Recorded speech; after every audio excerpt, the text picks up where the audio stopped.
Saling dorong terjadi saat ratusan buruh akan menyegel kantor Dinas Tenaga Kerja Kabupaten Tuban, Jawa Timur. Para buruh itu menuntut pertanggungjawaban pegawai yang salah membuat surat pencatatan Serikat Pekerja.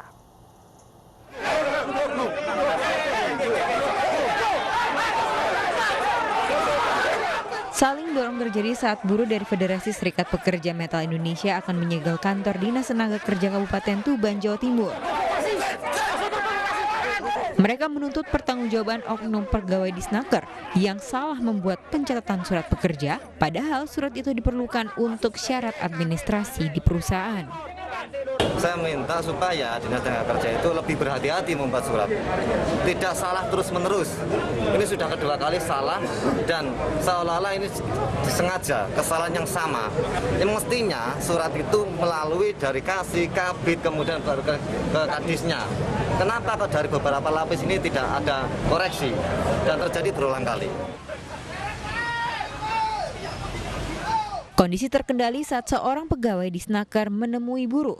Perwakilan ini menjelaskan kesalahan terjadi karena kepala Disnaker tengah isoman dan dokumen yang salah telah diperbaiki. Namun para buruh belum juga puas dan melanjutkan aksinya di kantor pemerintah Kabupaten Tuban.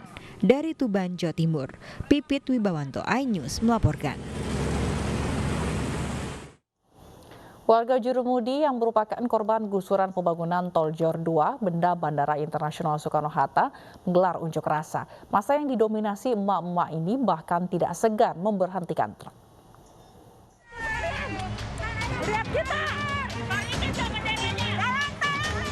Emak-emak ini mengamuk lantaran bendera merah putih dan spanduk penyampaian aspirasi yang mereka dirikan dicopot petugas. Kedatangan emak-emak ini sekaligus sebagai bentuk tuntutan ganti rugi atas pembangunan ruas tol Benda Bandara Internasional Soekarno-Hatta. Emak-emak yang turun ke jalan ini merupakan korban gusuran pembangunan jalan tol. Tak hanya berorasi, emak-emak ini bahkan nekat membuat barisan dan menutup ruas jalan menghalangi truk yang biasa melintas. Udah dibayarnya murah 2.600.000 per meter, tetangga kita 10 juta bahkan 7 juta, kami 2.600.000 dicolong juga. Jadi yang udah dinilai sama KJPF itu dikurangin juga. Yang warga timbulnya kecewa juga gitu. Fasilitasi apa kemauan warga, tapi karena warganya merasa spanduknya kita ambil karena spanduk itu di wilayah kita. Jadi wajiblah spanduk itu kita amankan.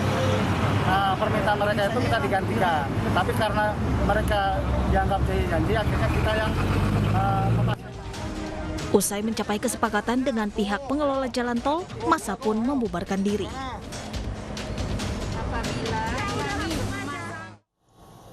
Video pengeroyokan kelompok preman kepada seorang warga Medan, Sumatera Utara viral di media sosial. Polisi turun tangan dan menangkap salah satu preman yang tidak berkutik ketika disergap.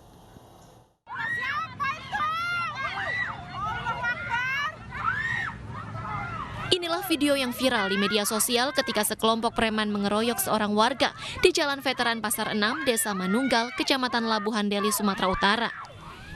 Seorang pria dipukuli karena diduga tidak mau memberikan uang kepada para preman. Setelah viral, polisi langsung turun tangan. Seorang pelaku pengeroyokan ditangkap dan mengakui perbuatannya, sementara rekan-rekannya masih dalam pengejaran polisi.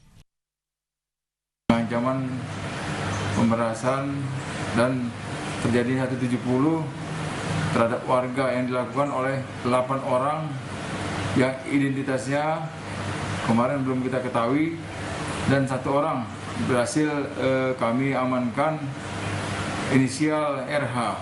Motif para pelaku apa itu? Dan sebenarnya informasi mereka melakukan pemerasan terhadap korban. karena tidak dikasih uang ini.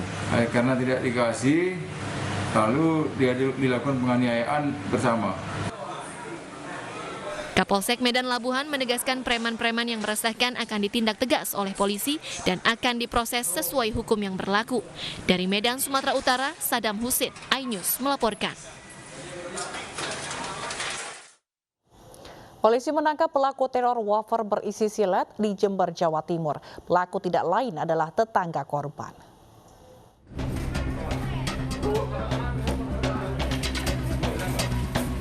AG Warga Kecamatan Patrang, Jember, Jawa Timur akhirnya ditangkap polisi di rumahnya. AG merupakan pelaku teror wafer berisi serpihan silet dan paku terhadap Muhammad Yasin, tetangganya sendiri. AG mengaku geram karena pernah menerima barang tanpa pengirim yang jelas. Pelaku kemudian membalasnya dengan memberi wafer berisi silet kepada anak-anak di sekitar rumahnya. Yang bersangkutan menerima memang dia merencanakan hal tersebut melalui snack yang didapat kemudian dibagikan ke anak-anak. Kita akan melakukan pendalaman terhadap yang bersangkutan terkait dengan motif, pengumpulan barang bukti di TKP ataupun di tempatnya yang bersangkutan, dan juga pemeriksaan saksi-saksi lainnya. Sebelumnya, teror wafer berisi serpihan silet dan paku menggegerkan warga Jember, Jawa Timur. Anak yang sedang bermain di depan rumahnya menemukan 3 buah wafer yang dilempar orang tak dikenal. Dari Jember, Jawa Timur, Bambang Sugiarto, Anyus melaporkan. 5 orang terkait penggunaan cairan infus kedaluarsa di Rumah Sakit Umum Daerah Kota Pinang, Sumatera Utara telah diperiksa. Kasus mencuat saat ibu korban melihat tanggal di tabung infus yang kadaluarsa.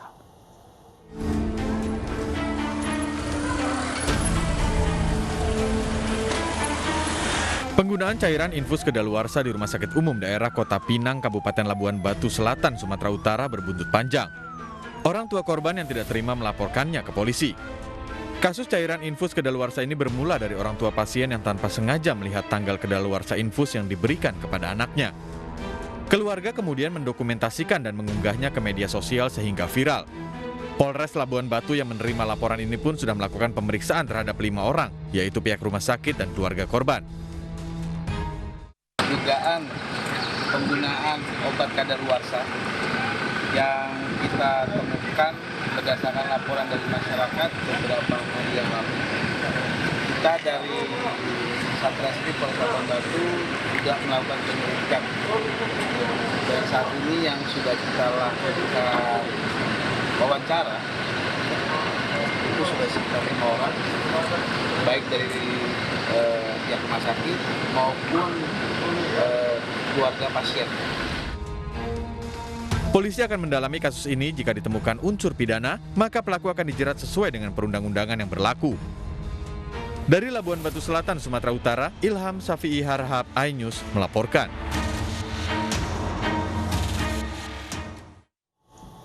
Anak Akiditio, Herianti Putri, mangkir dalam pemeriksaan lanjutan atas kasus sumbangan 2 triliun rupiah. Polda Sumsel menegaskan status Putri Akiditio masih sebagai terperiksa.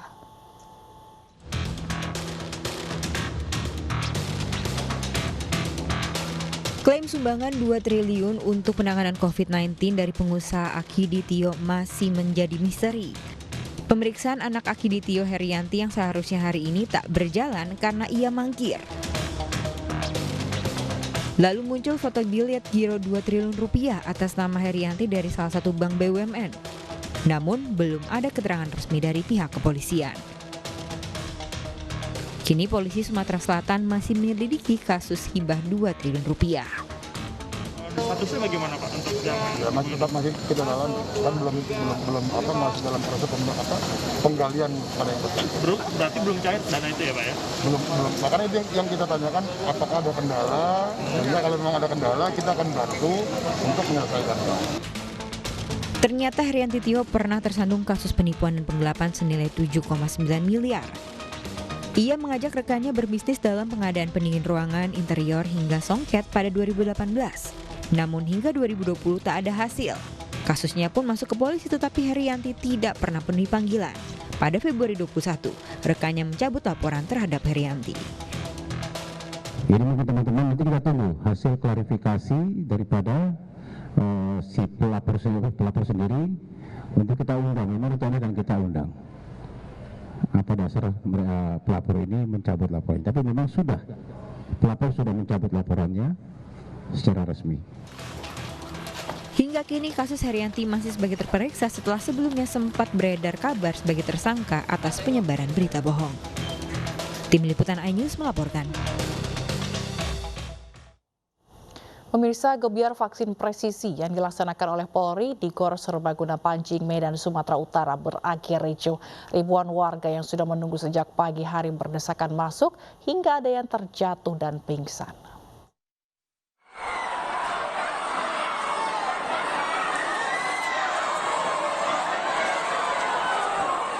Ribuan warga ini berteriak kepada petugas kepolisian agar pagar pintu GOR Serbaguna Pancing Jalan William Iskandar Medan, Sumatera Utara. Masa yang sudah menunggu sejak pagi tadi kesal karena nomor antrian tidak kunjung dipanggil panitia vaksin sehingga mereka menerobos pagar dengan berdesakan.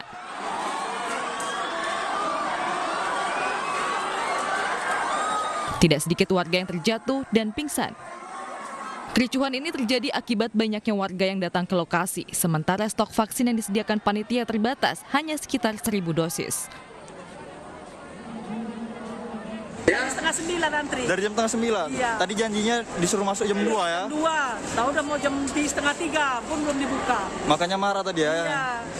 Tadi ada yang pingsan juga tadi ya, Bu ya? Ada. Dua orang ya? Sebelumnya, Wakapolri Komjen Gatot Edi Purnomo sempat melakukan peninjauan ke lokasi vaksin. Namun sangat disayangkan, sepulangnya Wakapolri, kondisi vaksinasi berubah menjadi ricuh. Dari Medan, Sumatera Utara, Ahmad Ridwan Nasution, iNews melaporkan. Sejumlah warga binaan di Rutan Salemba, Jakarta menjerit histeri saat menjalani vaksinasi massal COVID-19 pada Selasa siang. Petugas rutan bahkan harus memegangi para warga binaan yang memiliki fobia jarum suntik.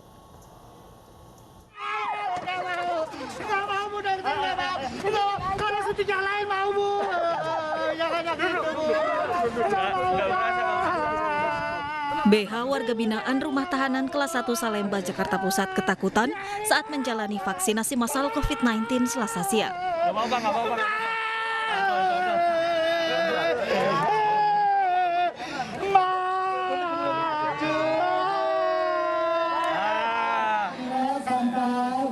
Reaksi serupa juga dirasakan pria-pria bertato lainnya yang telah lama mendekam di sel tahanan Rutan Salemba. Jangan tegang ya, jangan tegang.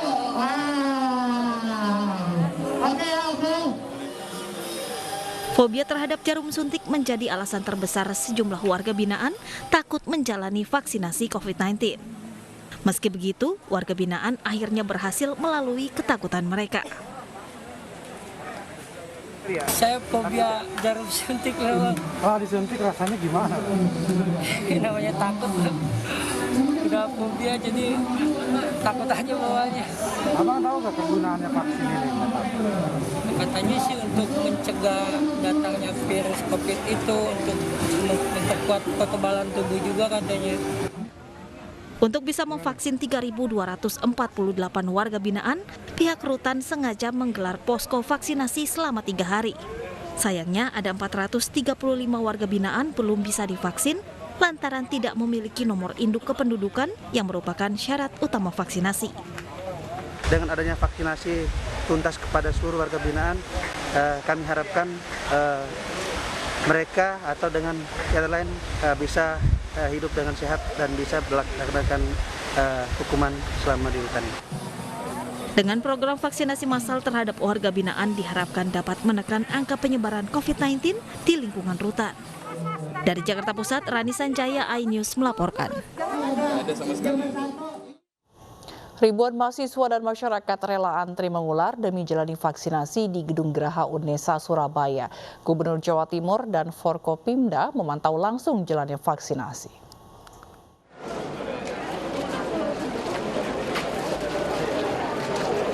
Inilah suasana antrian panjang hingga mengular di parkiran Gedung Geraha Unesa, Surabaya. Para mahasiswa dan warga rela mengantri berjam-jam demi ikut vaksin.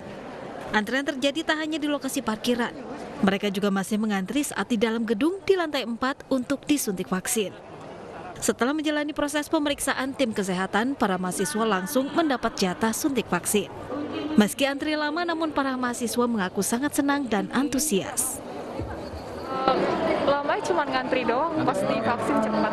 Gimana setelah divaksin? Masih belum ada efek apa-apa sih. Iya. Sebelumnya ada persiapan nggak? Ya kayak nggak begadang dulu, abis itu sarapan dari rumah, minum air banyak juga. Vaksinasi massal tersebut sebagai bentuk percepatan vaksinasi di Jawa Timur. Meski sangat antusias, namun ketersediaan vaksin menunggu jatah dari pemerintah pusat. Pasalnya saat ini jatah vaksin untuk dosis kedua sempat tertunda dan masih menunggu kedatangan vaksin dari pusat. hari ini yang sudah jatuh tempo dosis kedua itu kurang 4,2 juta. Jadi memang kita berharap akan ada percepatan dropping vaksin ke Jawa Timur. Meski telah divaksin, Gubernur Jawa Timur mengimbau masyarakat untuk tetap menaati protokol kesehatan yang ketat karena pandemi belum berakhir. Dari Surabaya, Rahmat Ilyasan, iNews melaporkan. Indonesia kembali kedatangan vaksin COVID-19 tahap 34. Vaksin yang diterima pada Selasa kemarin adalah vaksin Sinopharm sebanyak 500.000 dosis. Ratusan ribu dosis vaksin Sinopharm pada Selasa siang tiba di Bandara Soekarno-Hatta, Tangerang, Banten. Total vaksin Sinopharm yang sudah didatangkan mencapai 8 juta dosis. Dengan penambahan dosis vaksin yang sudah diterima pemerintah Indonesia, diharapkan perusahaan swasta untuk segera berkoordinasi dengan pemerintah agar vaksinasi bagi karyawan maupun masyarakat umum bisa segera terlaksana. Wakil Menteri BUMN Pahala Nugraha Mansuri mengatakan kedatangan vaksin ini merupakan bagian dari vaksin gotong royong hasil kerjasama antara BUMN Bio Farma dan Kimia Farma dengan Kamar Dagang Indonesia. Ini 500.000 dosis, sehingga karena sebelumnya kita sudah menerima 7,5 juta dosis, keseluruhannya kita sudah menerima 8 juta dosis vaksin Sinopharm di Indonesia. Kedatangan dari vaksin Sinopharm ini merupakan bagian dari vaksin gotong royong. Gubernur DKI Jakarta bersama Menteri Pemberdayaan Perempuan dan Perlindungan Anak meresmikan sentra vaksinasi Serviam di Jakarta. Dalam kegiatan ini juga diluncurkan mobil VW yang akan berkeliling menyambangi warga untuk divaksin.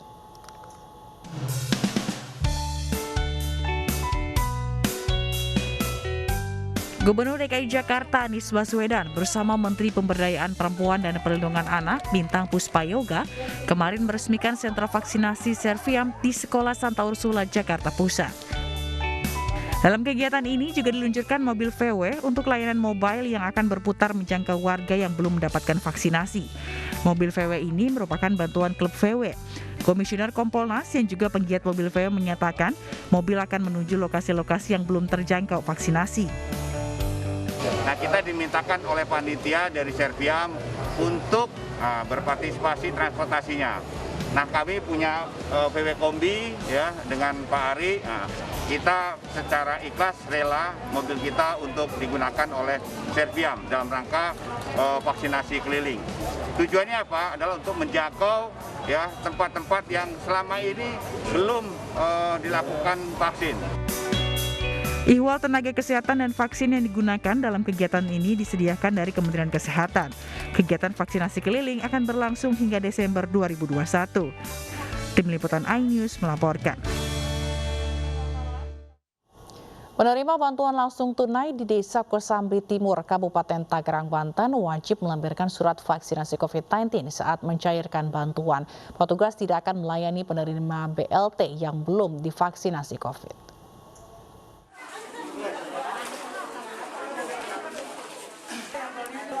Perangkat Desa Kosambi Timur, Kabupaten Tangerang Barat menyalurkan bantuan langsung tunai atau BLT sebesar Rp600.000 kepada 500 penerima manfaat di wilayah tersebut. Berbeda dengan sebelumnya, kali ini penerima manfaat diminta melampirkan sertifikat vaksinasi COVID sebagai persyaratan wajib untuk mencairkan bantuan. Jika belum divaksinasi COVID-19, penerima manfaat tidak bisa mencairkan bantuan di kantor kepala desa dan harus mencairkannya di kantor pos terdekat. Vaksin kami akan berikan pandangan pada mereka bahwa vaksin itu adalah untuk kesehatan, dan yang nggak divaksin, ya saya berharap tolong divaksin. Untuk mengambil BLT berikutnya harus melampirkan vaksin. Bantuan langsung tunai diharapkan bisa membantu masyarakat pada masa pandemi. Dari Tangerang, Banten, Hasnugara, iNews melaporkan. Pandemi COVID-19 membuat perekonomian warga terpuruk. Di Solo, Jawa Tengah, seorang ayah menukarkan sepatu miliknya dengan 1 kilogram susu untuk anaknya tercinta.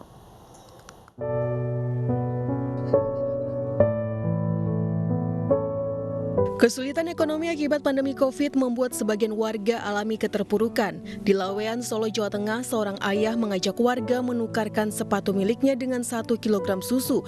Ajakan itu ia sampaikan di media sosial dan mengundang respon dari banyak pihak.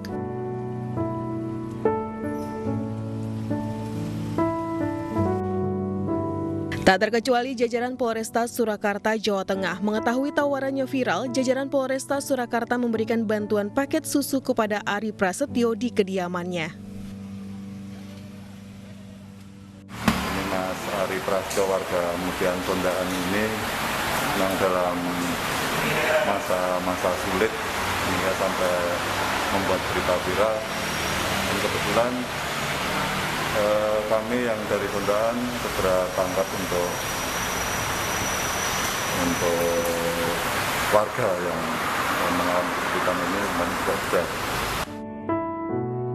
Ari Prasetyo sehari-hari bekerja sebagai anggota Linmas yang saat ini dirumahkan akibat PPKM. Kondisi ekonomi di masa PPKM membuatnya kesulitan memenuhi kebutuhan sehari-hari termasuk membeli susu untuk buah hatinya.